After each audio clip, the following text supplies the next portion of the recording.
کہ امام طحاوی رحمہ اللہ فرماتے ہیں ما زال بصفاته قدیما قبل خلقه لم يزدد بكونهم شيئا لم يكن قبلهم من صفته وكما كان بصفاته أزليا كذلك لا يزال عليها أبديا، کہ اللہ سبحانہ و تعالی اپنی صفات کے ساتھ ازل سے ہمیشہ ہمیشہ سے قدیم ہے، یعنی هو الاول لیس قبلہ شیء، جس طرح اس کی ذات اول ہے، اس سے پہلے کوئی چیز نہیں ہے، ہر چیز کی ابتدا بعد میں، ہر چیز مخلوق ہے اس کے علاوہ، اور اس ابتدا بھی مخلوق ہے۔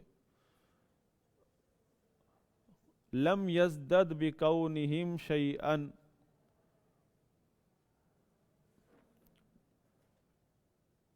من صفتہ لم یکن، یعنی اس میں تقدیم تاخیر ہے جملے میں، کہ اللہ تعالی مخلوقات کے وجود میں آنے کی وجہ سے اپنی صفات میں کسی بھی صفت میں اللہ تعالیٰ کی اضافہ نہیں ہوا ہے۔ اللہ کی تمام صفات کاملہ ہیں، مکمل ہیں، اور صفات بھی اللہ تعالیٰ کی ازلیہ ہیں۔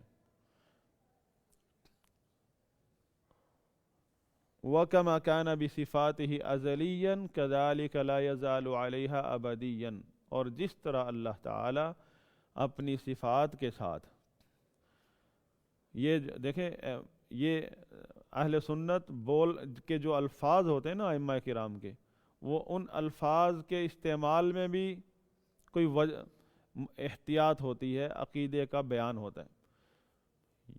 اب کوئی یوں بھی تو کہہ سکتا ہے اللہ تعالیٰ اور اللہ کی صفات، اللہ تعالیٰ اور اللہ کی صفات، یہ انداز بیان معتزلہ کا ہے۔ انداز میں بھی اسی لیے کہتے اللہ کے نبی کا فرمان انما العلم بالتعلم، ہمیں علم بھی سیکھنا ہے اور علم کا سلیقہ بھی علماء سے سیکھنا ہے۔ اور علماء کون ہیں؟ جو کہ نبی کے وارث ہیں، وہ ائمہ دین ہے، ائمہ اہل سنت۔ تو اس طرح بولنا ہے اللہ تعالیٰ اپنی صفات کے ساتھ، اللہ تعالیٰ اور اس کی صفات، اس طرح یہ اس کے اندر معتزلہ کا عقیدہ ہے۔ تو اہل سنت کیسے بولتے ہیں؟ اللہ تعالیٰ اپنی صفات کے ساتھ، کما کان، جس طرح اللہ تعالیٰ اپنی صفات کے ساتھ ازل سے ہے، ہمیشہ ہمیشہ سے ہے، لا یزال علیہا ابدیا، اسی طرح اپنی صفات کے ساتھ ابدیا، ابد تک ہے، ابدی ہے۔ مطلب کیا یہ مطلب ہے آخر۔ اللہ تعالیٰ نے قرآن میں فرمایا هو الاول والآخر، اللہ تعالیٰ اول، اللہ کا نام ہے یہ الاول، اس میں صفت کیا ہے؟ اولیت، اولیت، کہ اللہ تعالیٰ اس میں ازل کے معنی پائے جاتے ہیں، آخر ہے اس میں ابد کے معنی پائے جاتے ہیں۔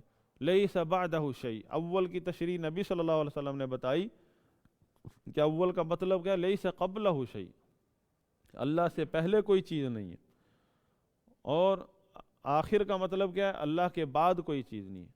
ہر چیز کی انتہا اور انتہا بھی مخلوق ہے، تو انتہا بھی جو ہے اللہ تعالیٰ، آخر کا مطلب کیا ہے؟ انتہا بھی پہلے، اس سے پہلے ہے، یعنی اس کی اللہ تعالیٰ انتہا کے بھی بعد ہے، اس کے بعد کوئی چیز نہیں ہے، ہر چیز کی انتہا ہے۔ پھر جو اخروی زندگی ہے انسانوں کو دی ہے اللہ تعالیٰ نے، وہ اس کی مخلوق ہے، اس نے عطا کی ہے، ایک جنت اور جہنم کی زندگی کو ہمیشگی دی ہے، یہ اسی کی دی ہوئی ہے۔ تو یہ اللہ تعالیٰ کی صفات کے باب میں امام الطحاوی رحمہ اللہ یہ عقیدہ بیان فرما رہے ہیں، اس میں فلاسفہ کا رد کر رہے ہیں۔ فلاسفہ کیا کہتے ہیں اللہ کی اسماء و صفات کے بارے میں؟ کہ اللہ کے اسماء و صفات مخلوق ہیں، اور ساتھ میں معتزلہ کا بھی رد کر رہے ہیں جو کہ اللہ کی تمام صفات کا تمام صفات کا انکار کرتے ہیں، اس لیے کہ صفات ان کے نزدیک مخلوق ہیں۔ پھر فرمایا امام الطحاوی رحمہ اللہ نے، لیس بعد خلق الخلق استفاد اسم الخالق ولا باحداث البریۃ استفاد اسم الباری۔ لیس بعد خلق الخلق، مخلوقات کے پیدا کرنے کے بعد نہیں اللہ نے خالق کا نام پایا ہے، بلکہ اللہ تو خالق ہے ازل سے، مخلوقات کے وجود سے بھی پہلے سے۔ ولا باحداث البریہ، بریہ اور نہ ہی مخلوقات کے پیدا کرنے کے بریہ کے مناسبت سے اسم الباری، اور نہ کہ بریہ مخلوقات کے ایجاد کرنے کی وجہ سے اس لفظ باری تعالی اللہ تعالی کا پڑا ہے، بلکہ وہ تو پہلے سے باری ہے، ازل سے ہے اس کا یہ نام، اس کی صفت البر پہلے سے ہے۔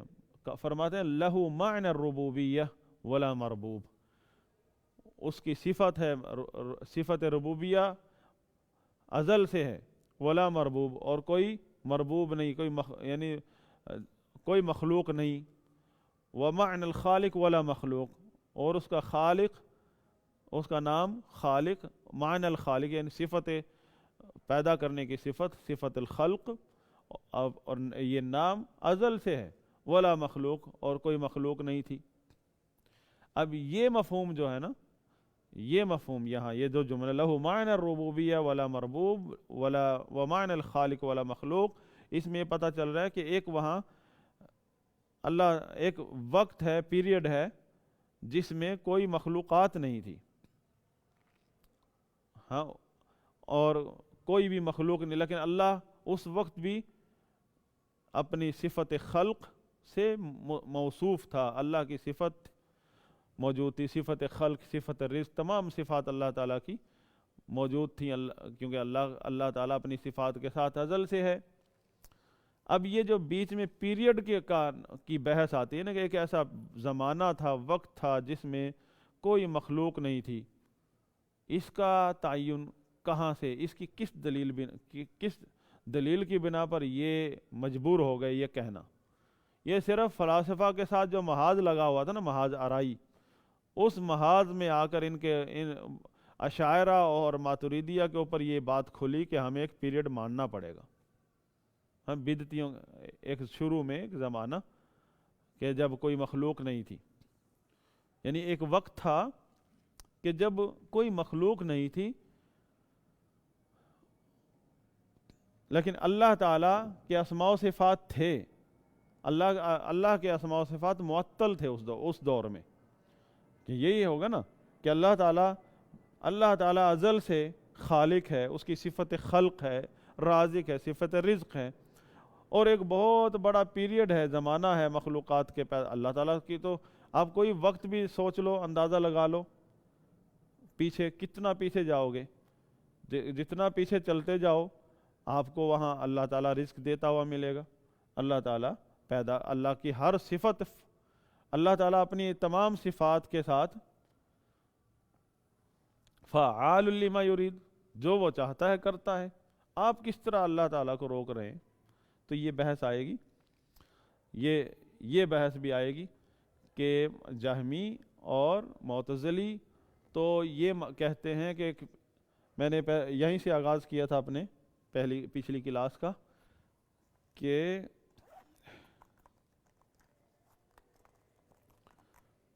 یہ تمام اہل سنت یعنی اہل حدیث کے علاوہ جتنے بھی فرقے ہیں وہ مخلوق یا العالم یا مخلوقات کا جو کنسپٹ رکھتے ہیں، ان کے نزدیک کہ اس جہان کی یعنی مخلوقات، تمام مخلوقات، اس کی ایک ابتدا ہے،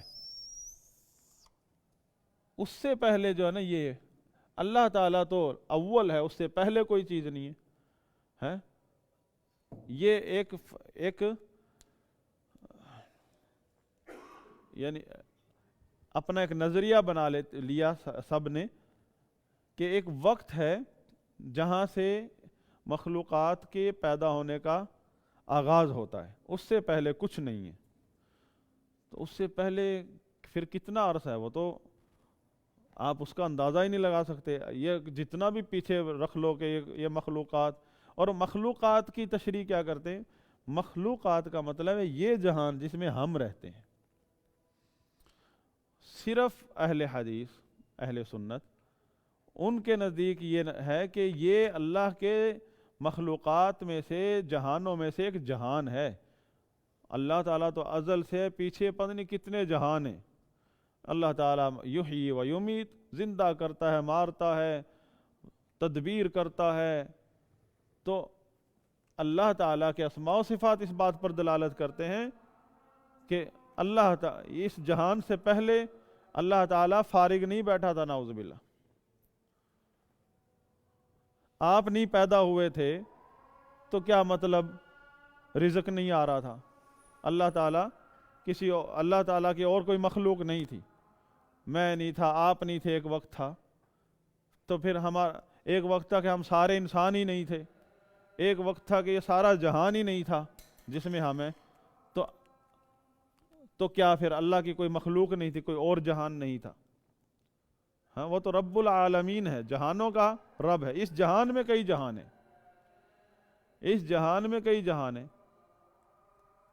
پھر یہ بھی جہان ہے عالم برزخ، آخرت سے پہلے مرنے کے بعد، یہ بھی ایک جہان ہے. وہاں کتنے کام ہو رہے ہیں وہاں یعنی قبر میں جاتے ہی بندے کا جو ہے سوال جواب شروع ہو جاتے ہیں، اور آگے وہ اس کی ایک زندگی شروع ہو جاتی ہے الگ سے. چاہے وہ مسلمان ہے یا کافر. ہاں، قرآن میں کیا ذکر کیا فرعون کے بارے میں کہ صبح شام اس کو جہنم کے اوپر پیش کیا جاتا ہے. یعنی اس کی سزا سنائی ہوئی، صبح شام وہ اپنی سزا بھگت رہا ہے، وہ بھی اور اس کی قوم بھی.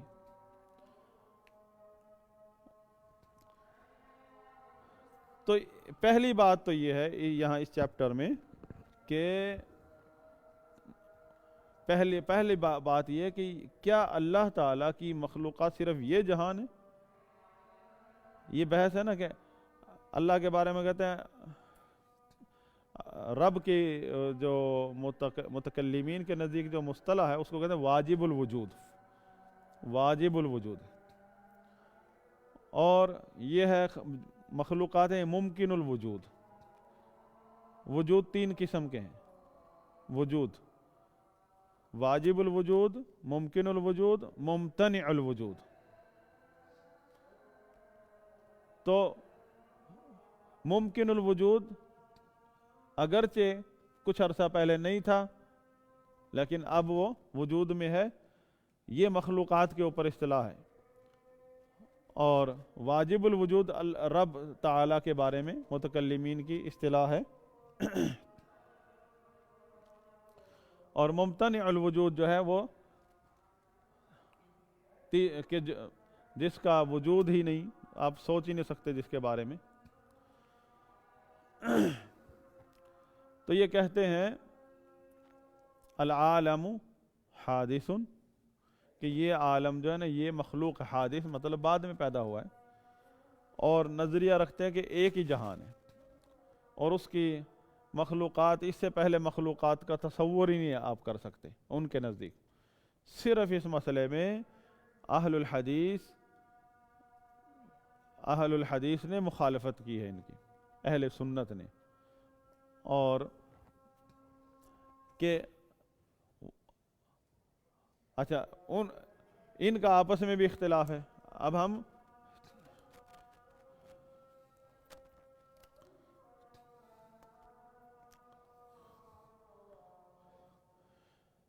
یہاں جو ہے اللہ کے اسماء و صفات کے بارے میں جہمی کہتے ہیں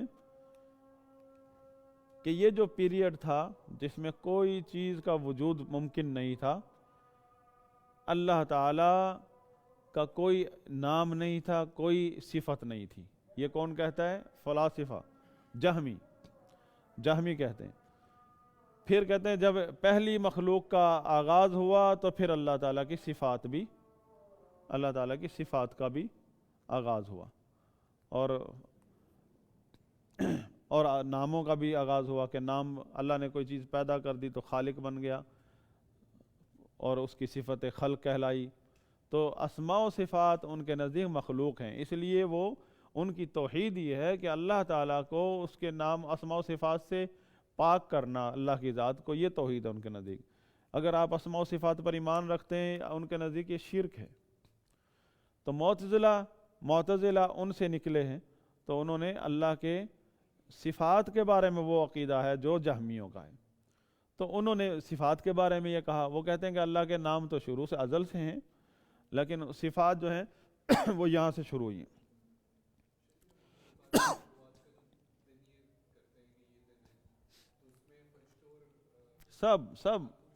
سب مخلوقات میں سب آ گئے، کچھ بھی نہیں تھا، اللہ کے علاوہ جو کچھ بھی ہے وہ مخلوقات ہیں، فرشتے بھی بیچ میں آ گئے، اب آ گئے۔ ہاں، وہ اصل میں وہ کہتے ہیں کہ الامکان الذاتی، الامتناع الذاتی، یہ بحث امام ابن ابی العز رحمہ اللہ نے ذکر کی ہے اسی چیپٹر میں، کہ پہلے جو نا فعل جو تھا نا، فعل کا نا، جو کوئی بھی چیز ایکشن جو ہے وہ امتناع ذاتی تھی، کہ بذات خود ناممکن تھا کسی بھی چیز کا حرکت کرنا۔ پھر کیا کہتے ہیں،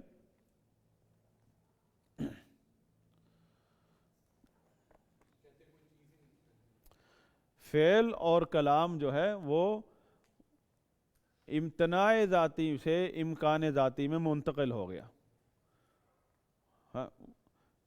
جس طرح وہ ڈارون کا بےہودہ نظریہ کہ جی بندر سے پھر ایک بتدریج انسان وجود میں، دلیل کیا ہے؟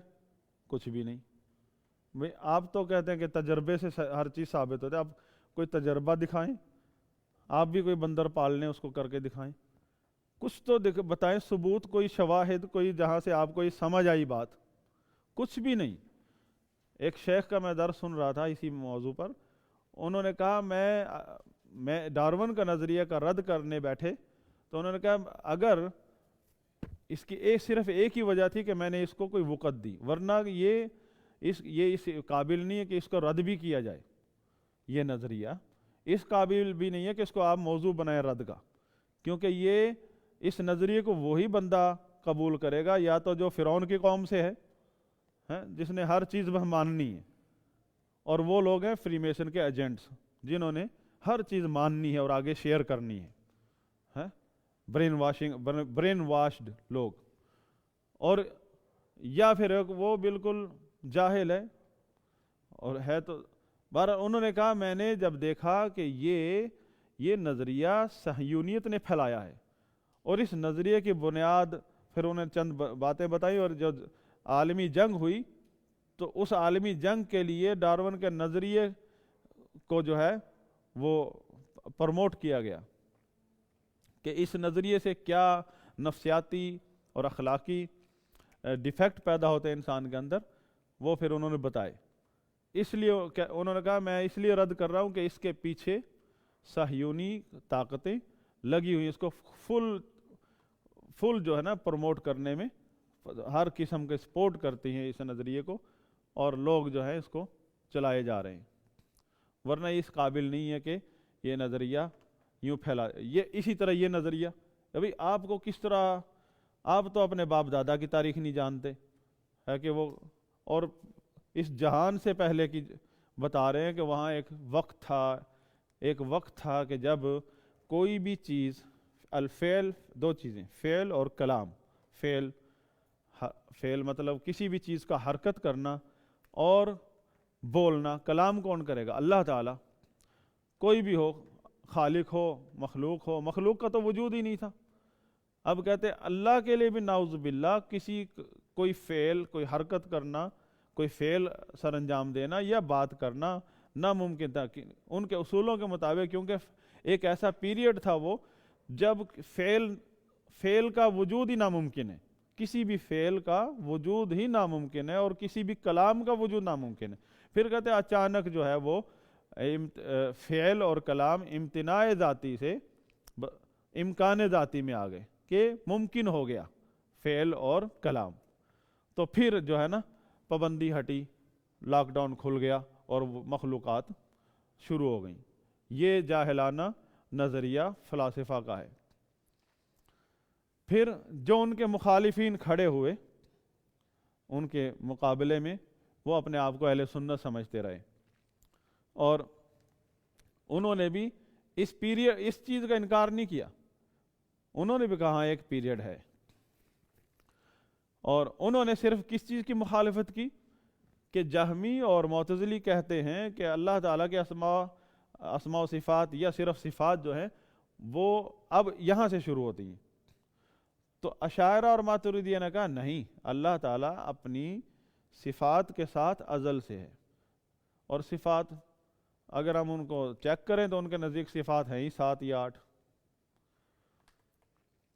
ازل سے. چلو جتنی بھی مانی انہوں نے، وہ کہتے ہیں اللہ تعالیٰ ازل سے متصف ہے ان صفات کے ساتھ. اب کیا ان کا کیا کہنا ہے کہ ہاں یہ پیریڈ جب یہ مان رہے ہیں، ساتھ یہ کہہ رہے ہیں کہ اللہ تعالیٰ ازل سے اپنی صفات کے ساتھ متصف ہے، اور پھر ساتھ میں یہ بھی مان رہے ہیں کہ ایک وقت تھا کہ جہاں اللہ تعالیٰ نہ کچھ کرتا تھا نہ کچھ بولتا تھا، نعوذ باللہ. تو اس کا مطلب کیا ہوا کہ اللہ تعالیٰ کی صفات، اسماء و صفات معطل تھی. اب یہ بھی ایک الگ گمراہی ہے. تو پھر ہر محاذ پر جب بھی کوئی محاذ کھلتا ہے اس کو ہمیشہ ائمہ اہل سنت اہل الحدیث نے بند کیا ہے. اسلام کی صحیح تشریح اور دفاع ہمیشہ ائمہ اہل سنت جو کہ اہل الحدیث ہیں اور انہوں نے کیا ہے. انہوں نے پھر آ کر انہوں نے کیا کہا؟ اللہ تعالیٰ ازل سے اپنی صفات، اسماء و صفات کے ساتھ ازل سے موصوف ہے، متصف ہے، اور اللہ تعالیٰ کو کسی بھی وقت میں آپ معطل نہیں کر سکتے اس کی صفات سے. تو پھر الٹا کیا جواب دیا ہمارے اپنوں نے جو ہمارے ساتھ تھے، پڑوس میں تھے، اشاعرہ اور ماتریدیہ جو ہماری شکلوں کے ہیں، ایسے ہی رومال پہنتے ہیں جب وہ محاذ پر ہوتے ہیں، محاذ الہاد کے مقابلے میں جب آتے ہیں، انہوں نے الٹا ہماری طرف منہ کر کے پیٹھ معتزلہ اور جہمیوں کی طرف پیٹھ کر دی اور ان کو چھوڑ دیا، ہماری طرف فائرنگ شروع کر دی کہ جی یہ جو ہیں یہ بھی فلسفیوں کی طرح کفری عقیدہ رکھتے ہیں، ہمیں فلاسفہ سے ملا دیا. یہی الزام لگایا ابن تیمیہ رحمہ اللہ پر جب انہوں نے یہ بات کہی کہ اللہ تعالیٰ، بھئی اللہ تعالیٰ آپ بھی مان رہے ہیں کہ اللہ تعالیٰ ازل سے اپنی صفات کے ساتھ موصوف ہے، ازل سے، تو آپ کے پاس کیا دلیل ہے کہ ایک وقت تک آپ اس کو معطل کر دیں؟ تو اللہ تعالیٰ اگر ازل سے خالق ہے، رازق ہے، مالک ہے، مدبر ہے، تو آپ کو کس دلیل سے آپ اللہ تعالیٰ کو معطل کر رہے ہیں؟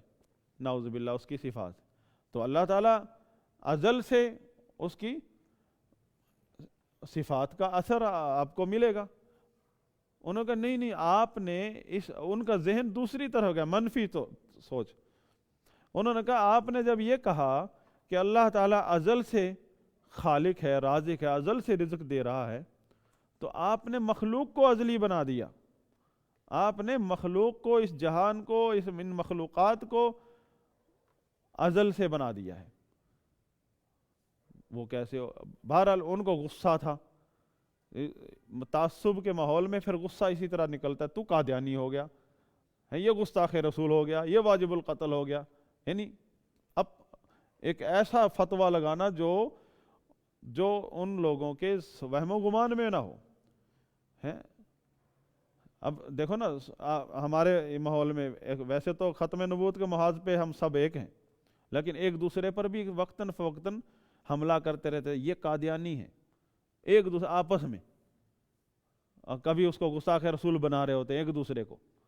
ابھی گستاخ رسول چاہے جتنا بھی آپ کا اختلاف ہو جائے، گستاخ رسول مسلمان کے بارے میں چاہے کتنا بدعتی ہو جائے، آپ اس کے بارے میں گستاخ رسول یا اللہ کا گستاخ کا فتویٰ لگانا، یہ تو آپ کی ایک کوئی پرانی دشمنی ہے جس کی وجہ آپ جو ہے نا، آپ کو کوئی اور موقع ملا نہیں، غلطی ملی نہیں، تو کسی طرح اس کو بدنام کرو یا ماحول کی نزاکت سے فائدہ اٹھاؤ. تو یہی کیا اشاعرہ ماتریدیہ نے اور ان لوگوں نے امام ابن تیمیہ کے ساتھ اور تمام سلفی علماء کے ساتھ، کہ جب ہم نے اللہ تعالیٰ کی اسماء و صفات میں اہل سنت کے عقیدے کا دفاع کیا، ائمہ کے عقیدے کا، تو ہم پر الزام لگا دیا کہ یہ تو فلسفی ہیں. انہوں نے تو فلسفیوں والی بات کر دی. فلسفی کیا ہے؟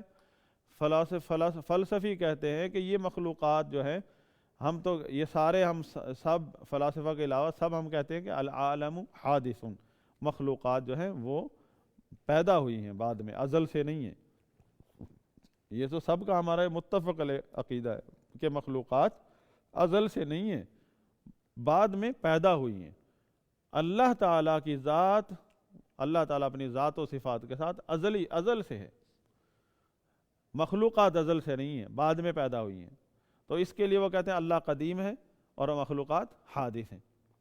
تو جب ہم نے کہا کہ یہ غلط، یہ گمراہی ہے کہ اللہ کے بارے میں اللہ کو مان رہے ہو کہ اللہ تعالیٰ ازل سے اپنی ذاتوں سے اپنی صفات کے ساتھ ازل سے ہے، اور پھر کہہ رہے ہو کہ ایک لمبا پیریڈ ہے کہ اللہ تعالیٰ کی کوئی صفات، اللہ تعالیٰ فعال ہی نہیں ہے لما یرید، اللہ تعالیٰ کلام ہی نہیں کر سکتا. ہم نے کہا اگر اللہ تعالیٰ ازل سے رازق ہے تو رزق ازل سے دے رہا، کوئی پیریڈ آپ نہیں کہہ سکتے اس وقت نہیں دے رہا تھا. یہ تو بغیر دلیل کے اللہ پر بات ہے. وَأَن تَقُولُوا عَلَى اللَّهِ مَا لَا تَعْلَمُونَ. یہ تو شیطان اس بات سے خوش ہوگا. شیطان چاہتا ہے کہ آپ اللہ کے بارے میں وہ بات کرو جو نہ اس نے بتائی، نہ اس کے رسول نے بتائی، نہ سابقہ کسی نبی نے بتائی. کس نے بتائی؟ یہ کہ ایک وقت تھا کہ اللہ تعالیٰ نہ بول سکتا تھا، نعوذ باللہ، نہ کچھ کر سکتا تھا، نعوذ باللہ. یہ تو فلاسفہ نے بتائی. فلاسفہ کا نظریہ ہے جو فلاسفہ کون؟ یہ جہمیہ. فلاسفہ تو یہ کہتے ہیں کہ یہ مخلوقات ازل سے ہیں. تو ان جہمیوں نے اور معتزلیوں نے اور انہوں نے ساتھ مل کے یہ بھی اشعری ماتریدی، انہوں نے سب نے رخ کر لیا ابن تیمیہ کی طرف کہ یہ ابن تیمیہ تو فلسفی ہے. یعنی وہ دشمن ہے جو سب کا ہے مشترکہ. وہ تو فلاسفہ کے محاذ پر کھڑے تھے سارے. معتزلہ اپنے مسلک کے مطابق ان کا رد کر رہے تھے، اور جہمی اپنے مسلک کے مطابق جہمی بھی رد کر رہے ہیں. یہ جہمیوں کا نظریہ یہاں سے شروع ہوتا ہے، جہمی بھی، اور اشاعرہ ماتریدیہ بھی رد کر رہے فلاسفہ کا. اور وہیں ہم بھی کھڑے ہیں، ہم تو مسلک اہل سنت پر کھڑے ہیں. تو جو ہی ہم نے کوئی ایسی بات کر دی جس میں اپنے ساتھ کھڑے ہوئوں کی بھی اصلاح ہوتی ہے، تو فوراً سب نے مل کر رخ ادھر کر دیا. یہ کھڑا فلاسفہ ان کو چھوڑو، اصل تو یہ ہے فلسفی. کس کو؟ ابن تیمیہ کو فلسفی بنا دیا کہ اس کا وہی عقیدہ ہے کہ جس طرح فلسفی کہتے ہیں کہ یہ عالم جو ہے، یہ جہان ازل سے ہے. تو فلاسفہ کا رد کرنے کے لیے انہوں نے ایک پیریڈ گھڑا، ایک ایسا وقت زمانے کا نظریہ گھڑا کہ تاکہ فلاسفہ سے ہم بچ جائیں، ہم پر الزام نہ لگے کہ تم بھی تو فلاسفہ کی طرح کہہ رہے ہو. کیونکہ فلاسفہ کہتے ہیں کہ جہان جو ہے نا، وہ اس کی کوئی ابتدا نہیں ہے، اول والآخر والا نظریہ وہ مخلوقات کے بارے میں رکھتے ہیں. تو ان کے رد میں سب سے پہلے کون آئے؟ الجہمیہ.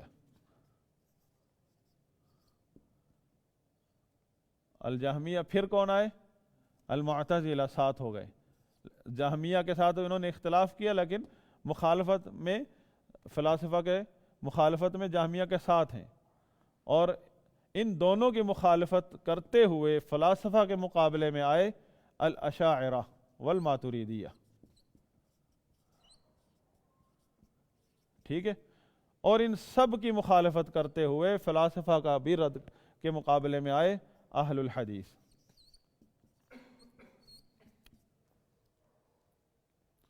جب اہل حدیث آئے تو ان سب نے اتحاد کر لیا ان کے خلاف، ان کو چھوڑ کے، اور ان پر یہ الزام لگایا تم فلسفی والا نظریہ رکھتے ہو، تم ہمارے ساتھ نہیں ہو. اور انہوں نے کس بات پر ان کی مخالفت کی کہ یہ جو تم ان کی ساتھ دے رہے ہو، فلاسفہ کے ساتھ دے رہے ہو، یا معتزلہ، اشاعرہ، ماتریدیہ اور معتزلہ، بلکہ یہ اشاعرہ ماتریدیہ جو ہیں یہ ہم میں سے نکلے ہیں، ان کو سمجھایا کہ تم ان جہمیوں اور معتزلہ کا ساتھ دے رہے ہو اس پیریڈ کے نظریے میں.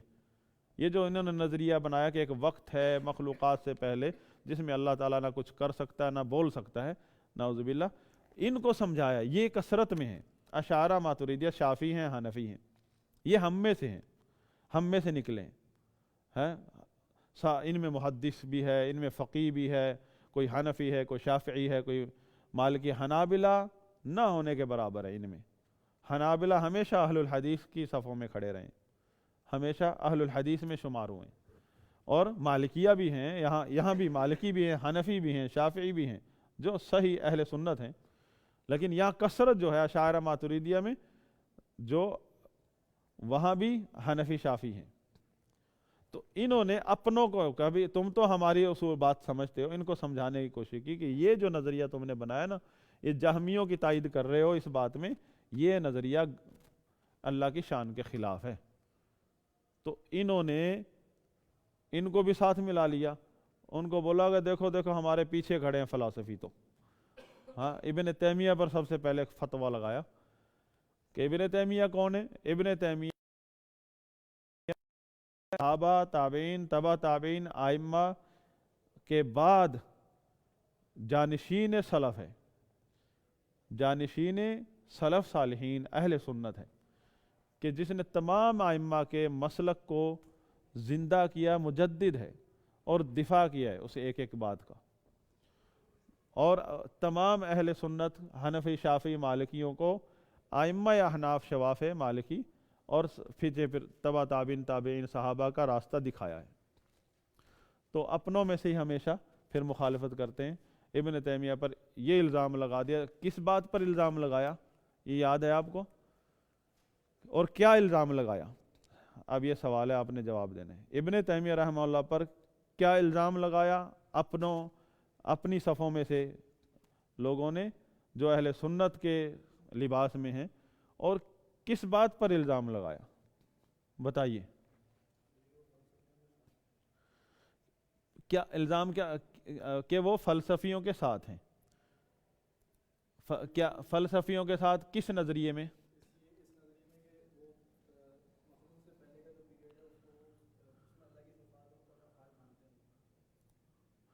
مخلوقات سے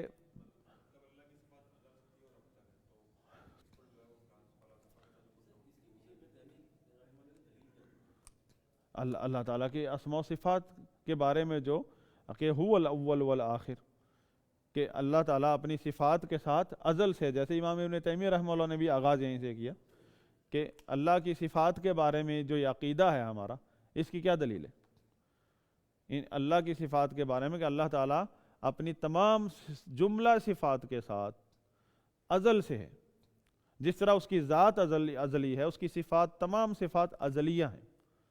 یہ دلیل ہے.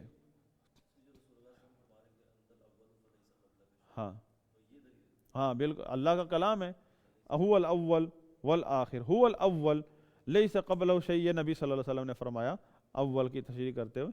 تو یہ دلیل ہے کہ اللہ تعالیٰ اگر اول ہے تو مطلب وہ اپنی صفات اسماء و صفات کے ساتھ اول ہے نا. تو آپ اللہ کی اسماء و صفات کو معطل کس دلیل سے کر رہے ہیں؟ ہاں وہ دیں گے. انہوں نے ایک عقیدہ گھڑا ہے ایک محاذ پر جا کر اپنی،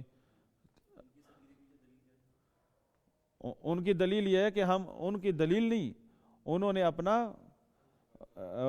جو نا کیا کہیں گے دفاع کیا فلاسفہ کے مقابل. جب اہل بدعت سے آپ لڑیں گے، مناظرے کریں گے، تو اہل بدعت آپ پر الزامی بارش کریں گے، تو آپ دفاع میں یہ بھی انکار کرتے جائیں گے، یہ بھی انکار کرتے جائیں گے. وہ کرتے کرتے وہ اس چیز کا بھی، یہ فلاسفہ نے ان سے منوایا. یہ فلاسفہ سے جو ہر وقت بحث کرتے تھے، فلاسفہ سے بچنے کے لیے کہتے ہیں نا دودھ کا جلا چھاچھ کو بھی پھونک پھونک کر پیتا ہے.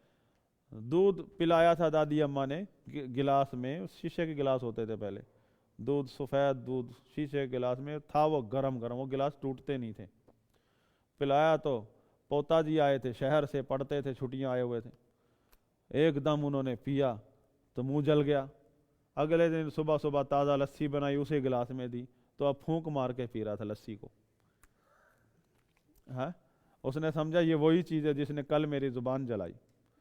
تو فلاسفہ کے ساتھ مقابلہ کرتے کرتے ہاں فلاسفہ کے کفریہ عقائد کا مقابلہ کر رہے تھے بغیر سنی عقیدے کے۔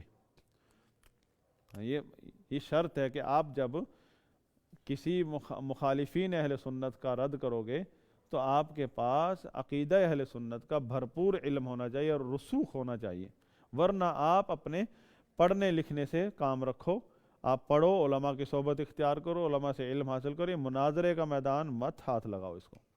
نتیجہ کیا ہوگا کہ آپ جو ہے نا نتیجتاً ایک اور نیا فرقہ بنا دو گے۔ اسی طرح ہمارے اب نوجوانوں کو الحاد کا مقابلہ کرنے کا بھوت سوار ہے، ان کو یہ نہیں پتہ یہ بہت بڑا سمندر ہے، یہ سارے اسی محاذ پہ تو گمراہ ہوئے ہیں۔ یہ الحاد کا ہی تو چیپٹر ہے، یہ الحاد والی لائن ہے، یہ اوپر یہ بارڈر ہے، فلاسفہ کھڑے ہیں وہاں ہتھیار لے کر، اور وہ کہہ رہے ہیں کہ کوئی یہ مخلوقات ازل سے ہیں اور ابد تک ہیں، تو ان کے مقابلے میں سب سے پہلے جہمی پہنچے کہ ہم ہیرو بنتے ہیں کہ ہم نے اسلام کا دفاع کیا تھا۔ تو پہلے مرحلے میں ہی جو خندقیں کھودی تھیں ان پر حملہ کرنے کے اسی میں گر کے گردن تڑوا لی، اللہ کے اسماء و صفات کا انکار کر بیٹھے۔ اور معتزلہ وہ تھوڑے سے اچھے انہی سے نکلے ہیں کہ انہوں نے کہا شاید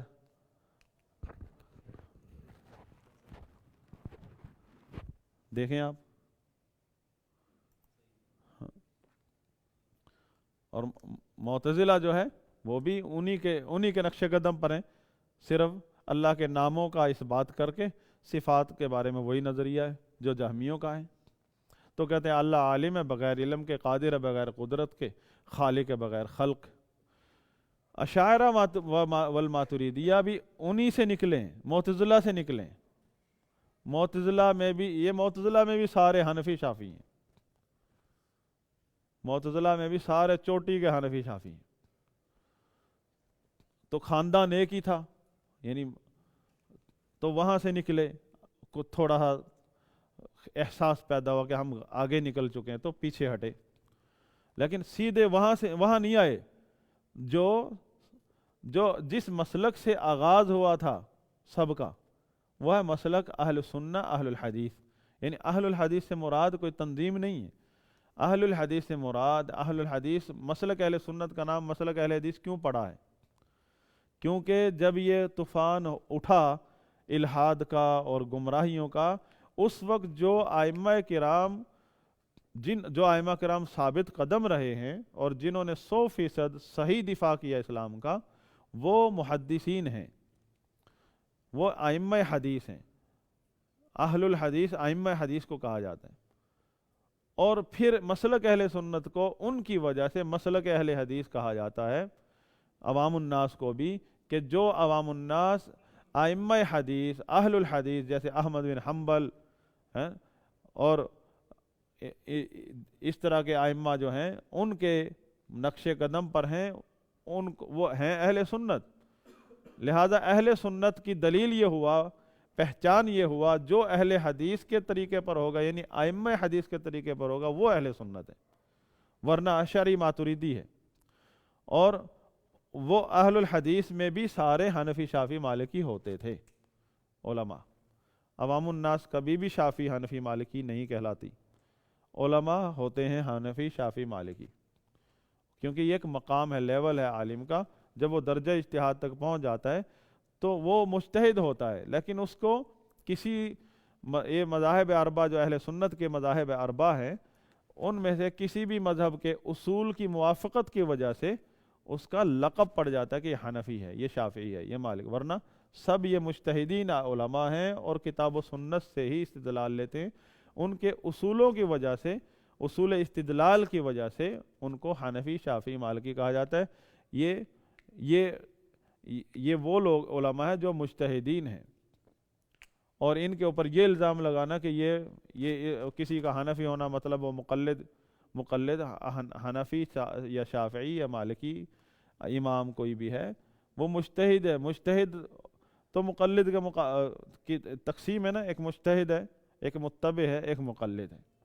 تو مقلد عامی ہوتا ہے، عالم مقلد نہیں ہوتا، اور عامی کا مسلک عالم کا ہوتا ہے۔ عالم حنفی ہو سکتا ہے، شافعی ہو سکتا ہے، عامی نہ حنفی ہو سکتا ہے نہ شافعی۔ اس کا مسلک وہ جس عالم سے اس نے مسئلہ پوچھا، اس مسئلے میں اس کی رائے، یعنی عامی کو یہ اختیار نہیں ہے کہ وہ کہے میں حنفی ہوں، میں شافعی ہوں۔ علماء ہوتے ہیں۔ تو دونوں طرف افراد تفریق، ایک طرف کیا ہے کہ وہ عامی کو کہہ رہے ہیں یہ سب حنفی ہو، واجب ہے تم پر حنفی بننا، اور دوسری طرف کہہ رہے ہیں کہ کوئی عالم حنفی ہو ہی نہیں سکتا ہے۔ تو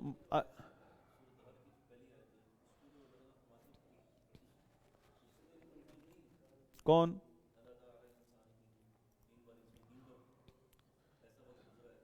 یہ نہیں، کنفیوز ان کو فلاسفہ نے کیا ہے، کنفیوز وہاں سے ہوئے۔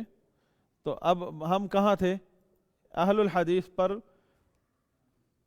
الٹا انہوں نے اہل الحدیث پر فتویٰ بازی شروع کر دی کہ اہل الحدیث نے جب دفاع کیا اسماء و صفات کے چیپٹر میں عقیدہ اہل سنت کا، اور کہا کہ اللہ تعالی هو الاول، اللہ تعالیٰ اپنی ذات و صفات کے ساتھ ازل سے ہے، تو آپ کس طرح کہتے ہو کہ ایک وقت تھا کہ اللہ تعالیٰ کی تمام صفات، اسماء و صفات معطل تھی، نہ کچھ کر سکتا تھا اللہ تعالیٰ، نہ کچھ بول سکتا تھا، نعوذ باللہ۔ آپ بھی ان کی تائید کر رہے ہو؟ ان کو کہا، تو انہوں نے الٹا الزام لگا دیا تم فلاسفہ والی بات کر رہے ہو۔ انہوں نے کیا کہا؟ تم نے وہ بات کر دی جو فلاسفہ کہتے ہیں۔ فلاسفہ کیا کہتے ہیں؟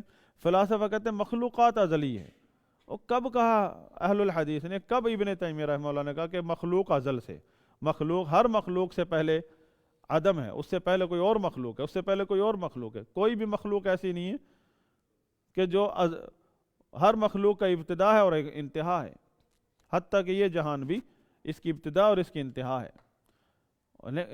لیکن انہوں نے انصاف سے کام نہیں لیا، الٹا الزام لگا دیا ابن تیمیہ پر۔ تو یہاں وہ جہلمی جو ہے، جہلمی بچہ جو ہے، اس کو بھی یہ مغالطہ لگا ہے کہ ابن تیمیہ رحمہ اللہ جو ہے نعوذ باللہ کوئی فلسفی والی بات کر رہے ہیں۔ تو یہ تو تعصب میں الزام لگایا گیا، اسی لیے منع کیا گیا کہ آپ جو ہے اہل بدعت کی کتابوں کا مطالعہ نہیں کریں۔ آپ کہتے ہیں روافض کی بھی پڑھو، سب کی پڑھو، آپ جو ہے کتاب و سنت کا مطالعہ کریں، اور کتاب و سنت کے جو علماء ہیں نبی کے وارثین ائمہ اہل سنت، ان کا کی کتابوں کا مطالعہ کریں، تو آپ کو اللہ تعالیٰ کتاب و سنت کے نور سے نوازے گا، آپ کو بصیرت عطا کرے گا۔ تو پھر کیا رزلٹ نکلتا ہے اہل بدعت کی کتابیں پڑھنے کا؟ وہی جو اس کے مرزا محمد علی جہلمی اور اس کے ماننے والوں کے ساتھ ہوا ہے، کہ الٹا وہ جو سلف کے اوپر، سلف کے سے بدگمان ہو گئے، اور سلف پر کفری عقائد کی بدگمانی کرنے لگ گئے، خاص طور پر ابن تیمیہ رحمہ اللہ کے بارے میں۔ بہرحال یہ ایک بنیادی چیز تھی، میرے خیال میں آپ لوگوں کے ذہن میں بیٹھ گئی ہوگی کہ یہاں سے آگے مزید بہت لمبی بحث چلے گی، یہ چیپٹر بہت اہم ہے۔